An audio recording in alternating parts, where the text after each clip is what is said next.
Hello, I'm Tanya. And I'm Jason. And we're from the Board Game Nook. Today we're going to talk about Forges of Ravenshire by Sam Stockton and BA Games. It's a dice placement game for 1 to 4 players and takes 50 to 100 minutes. And as forest creatures and also blacksmiths, let's grab our hammer and our steel and prepare to forge. The Blacksmith Guild of Ravenshire needs a new Forgemaster, so us woodland creatures, who also happen to be blacksmiths, are going to compete for that title. And we're going to do that by gaining reputation, we're going to complete contracts, and we're going to get titles. And all of that's going to give us money. The woodland creature at the end of the game with the most money wins that title. And becomes the new Forgemaster. The game itself, it takes place over 4 rounds, and each round is broken up into 3 phases. There's a gathering phase, a production phase, and then a cleanup phase. Now, the first thing that you're going to do on your turn is every player is going to roll their 3 dice. In this game, color and the amount on the dice actually matters. Yeah, it matters for different reasons at different times. Initially, the only thing that you're going to be concerned about is the number on the die. When you take a die off your player board and you place it to the main action board, depending on the value on the die, is what will happen in-game. Yeah, we're going to gather. So Jason has a 1 on his dice, therefore on the board you can have a 1, 2, a 3, 4, or a 5, 6. And because this die has a 1 on it, he will gather 2 stone, 2 rocks, and a mithril. If conversely, if I placed it over here, I would get to get a new guild, plus I would gain a resource of my choice. Mm-hmm. So the value, again, when you're placing it to the main board, it dictates what resources you're going to get or what action you're going to be able to take. The second part of that same turn is you're going to pick up a die. Now, this is where the color becomes important because, for instance, if I pick up a green die and I place it on my board, I'm going to place it on my green track on my own player section. Every single action below my die will then occur. So if you purchase this green one, you can put it on your green track. And now, of course, when you place that green die, you're going to get a resource and so you're going to get cascading effects. For instance, the more greens that you have in the same row, the more that will activate each time you place a green die. So it's important to build up specific rows or to diversify so that you're not quite as concerned about color of die. Especially with more people, because of course the more people that are playing, then the more colors you're going to get. And with those more colors, you might have put all of your ducks in that green row and now there's no green die to put it in there. So I like to diversify and hedge my bets, but sometimes we had people that put everything they had into purple or everything had into yellow, and it worked okay for them as well. The next thing that occurs after everyone has had a chance to place 3 dice and pick up 3 dice, we're going to move into the production phase. Now, this phase takes place simultaneously. So every player, once you know what's happening, can do it at the same time, which really speeds up the game flow. Again, you're no longer concerned with the color. You're only concerned with the value on the die, because the value on the die is going to dictate what production occurs. As an example, if I place a 3 on my charcoal production, I will get 3 charcoal and an ember shard. Whereas if I placed a 1 or a 2, I would get 5. Now, there's other things that are going to change this. For instance, you can upgrade your production values, like you can make your charcoal production better, or your iron or your steel production better, etc.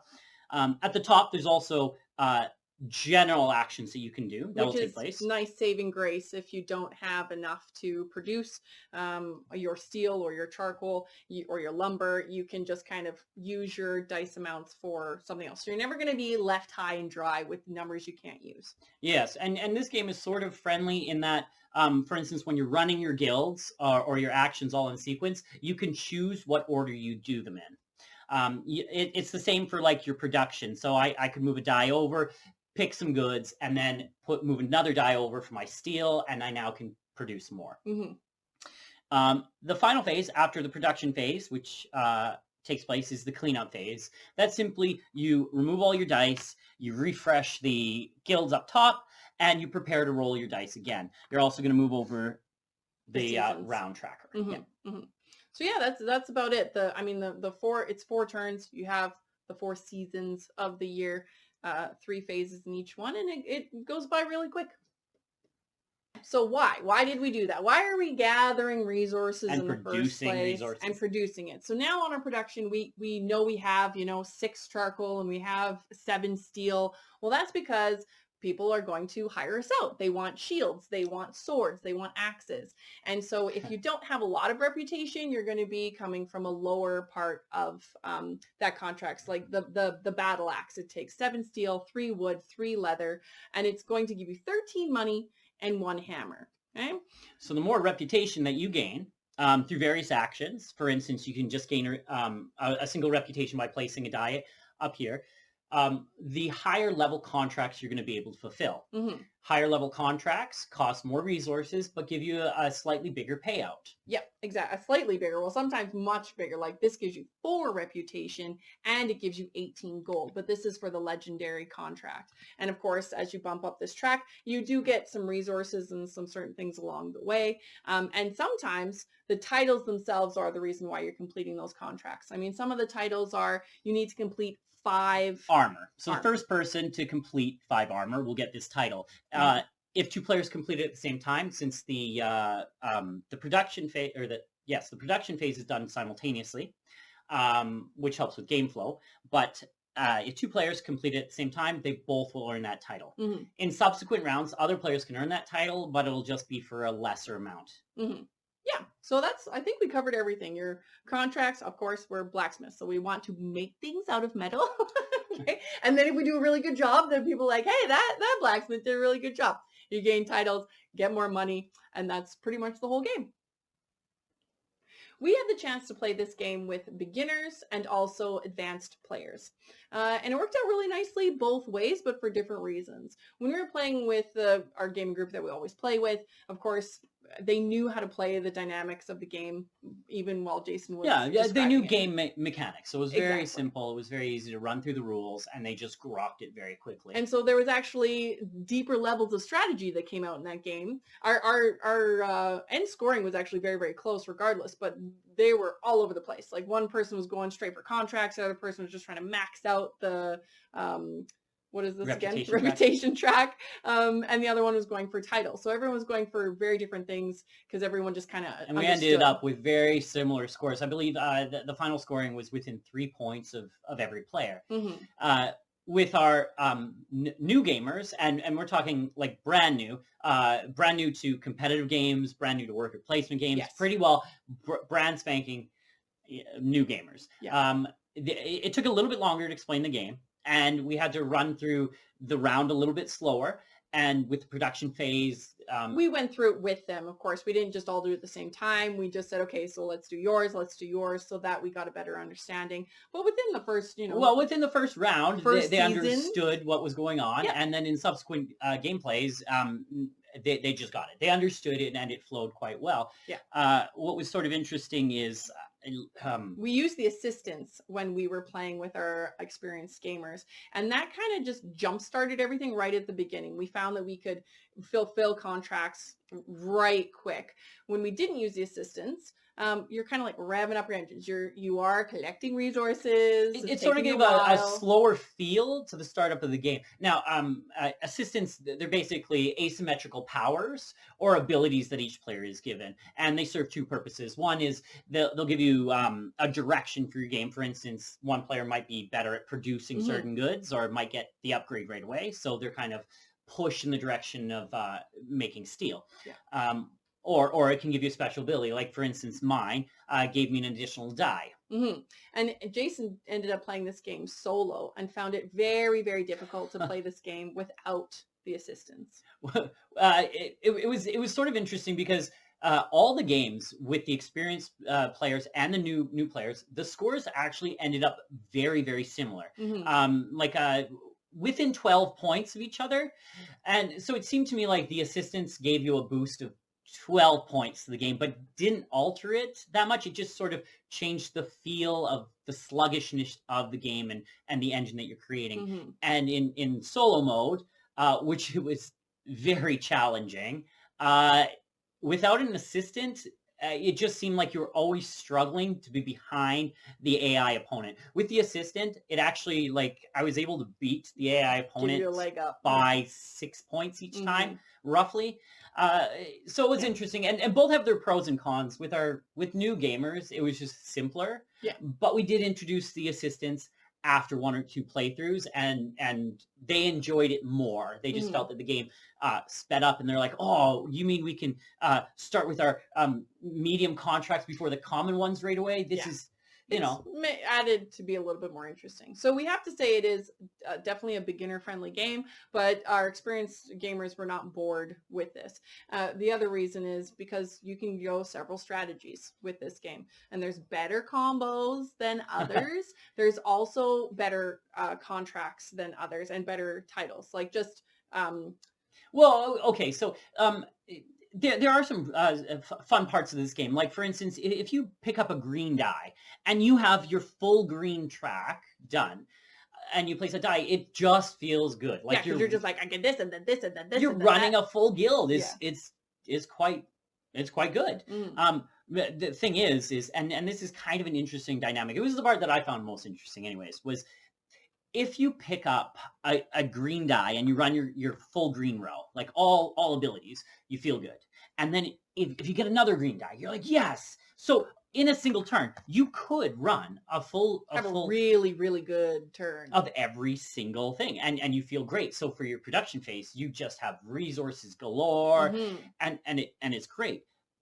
However, and this is the caveat, um, Now you can't pick up any green die. yeah, You already you did it. you have all the green dice on your player board. So there's very few green dice out on the main game board to Mhm. pick up to run your green guild. So you might have had a fantastic previous turn Season, or but now season, this yeah. season it's a dry season because now you've had to place all of them. You don't get to run your guild, and so it just And makes an since you can't interesting dynamic. place and pick up the same die, Mhm. and with that, that's sort of the biggest portion of player interaction in this game.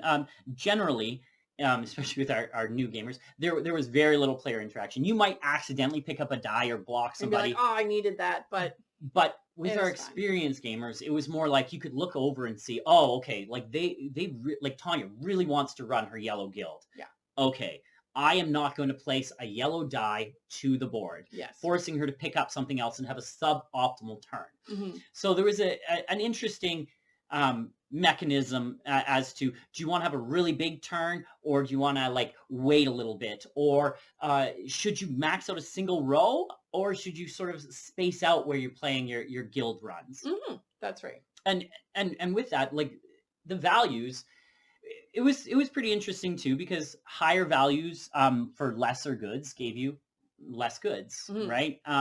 So if you got a lot of resources by picking up dice, then the numbers that you now have will produce less. So it's kind of That's like a give and take. It's good now, but not good later, or not so good now, but really good later. And you know, the newbies, like they didn't even see that, right? They didn't even look ahead and be like, if I do this or that. No, they're just like, okay, so I do this and then I do that and do that, and it worked out fine. And then the other, like us, know real deep strategies, like, okay, if I do this, then I'm going to screw myself up for that, and it still worked out fine. So the ultimate question, how do we feel about this game? This game presents a conundrum for me. On one hand, it feels very formulaic, which, what do I mean by that? Well, every single contract has a ratio to it. As an example, if you're building a sword, you might get 3 gold for every 1 resource that you spend. Now, but in that same slot, that same common sword that someone else is making, they're getting like one resource, and they're only making 2.75. Now, those aren't the exact ratios, but there's a definite, you can see it, which means that just based off of random chance or which one you pick up, you just might get a worse contract and less money than another player. And that doesn't feel great. And at the end, I mean, the scoring was so close that really it was, if you could gain that title or not at the end, that would make or break the game for you, give you that 6 points that you needed. And that sometimes came down to, again, sort of luck of the draw. Like you just physically couldn't get the shields to come up to complete your title. Or other people grabbed all the shields. Or you had an assistant, and that particular assistant either gave you that special ability that you nailed that title really easily, or someone else who their assistant actually didn't help them out in that particular instance, and they lost the game because of that. And then another sort of thing was like, it didn't feel any different building shields or weapons or armor. It just dictated which goods you either collected, and that's it. So like, for instance, weapons require more steel, right? Or shields will always require like the average amount amongst the resources to build, that sort of thing. So it didn't really feel like you were doing anything different, and it led to this our weird scenario. He said it perfectly. He's like, I don't think I could have played a better game to win. Because he didn't win the game, and he's like, I don't think I could have played a better game, a more efficient game, and he still lost. Yeah, he lost by 2 points, I believe. It was a very close game, and so it leads to this feel bad moment where you're playing this game, you're enjoying yourself, and it doesn't matter what you do. Now, after playing this game a bunch, I just kept thinking about it. See, and that's not necessarily a bad thing, you guys. I mean, Jason literally was sitting there and he's like, I gotta figure what happened here. What happened in this game? And he spent hours just mathing it out. Okay, so if I did this many resources and get that contract, what is the actual math here? Which, if a game is doing that to Jason, that's not bad. No, so I mean, with all these little things, sort of taking away from the fun, or the game is solvable, or being a solvable game doesn't necessarily, like, I feel like it should stop me from wanting to play it again, but it didn't. Right. I still would play this again. I don't. So he doesn't know what it is. It's a weird conundrum. Yes. To me. This game, something about it, nothing's broken at all. It's a great game. And again, this is because he's math all the time. I loved just being a raccoon with my hammer, and I was just collecting resources, and I was building stuff and then making things. And so if you're, that beginner level strategy where you were fine. You weren't mathing out to like the last 2 points.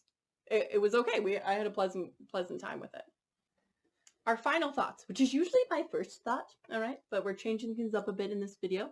Artwork, okay? I absolutely loved this game for the quality.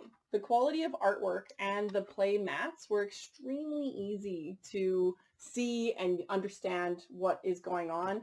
And that definitely added to the theme. Yeah, great component quality. No qualms there whatsoever. Where does this game fit or belong in someone's collection? Because you can play it with experienced gamers and you can play it with new gamers, and it has a replayability, and you want you coming back, but it's still sort of, you can solve the game. So does this game fit, or does it set out to do what it set out to do? Yeah. And I think this game suffers a bit from not having a distinct spot in a person's collection. I think that some games are like, some games are there for the social interaction, and they help facilitate a social interaction. And I believe that this would be one of those games. Yeah. Rather than a hardcore game. Production game of just grinding gears. You sit down, you play, and you can teach it fast to anybody. And so it can fit almost anywhere, like a jack of all trades, but a master of none. And that's exactly it. That's it. We found it. It's a master of all trades. It wants me to keep coming back, but I don't know why. So, can I recommend this game? I would think that one person in your gaming group should have a copy of this so that you can all play it maybe once a year or something. Yeah.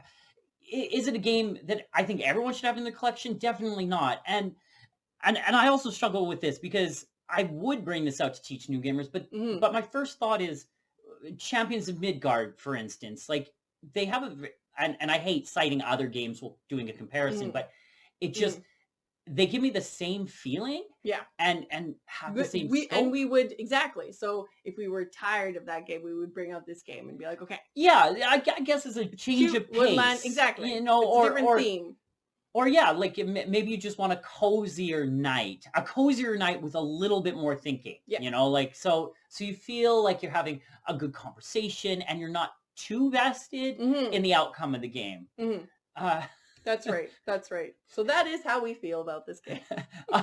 If that sounds appealing to you, you should definitely check it out. And this is by no means a bad review. Like it's a conflicted review. Yeah, it's a conflicted review. We did play this several times. There have been games that we cracked it open, read the rule book, got into the first season of the game, and went, no, never. Yeah. Okay, so that is not this game. So hopefully you enjoyed this review. Thank you so much for watching, everybody. Bye for now. Bye for now. Hello, everyone. I'm Tanya. And I'm Jason. And we're from the Board Game Nook. Today we're going to talk about Forges of Ravenshire by Sam Stockton.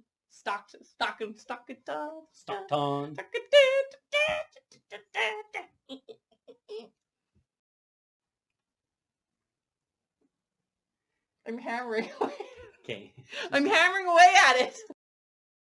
As forest creatures and also blacksmiths, let's grab our hammer steel and our hammer and forge.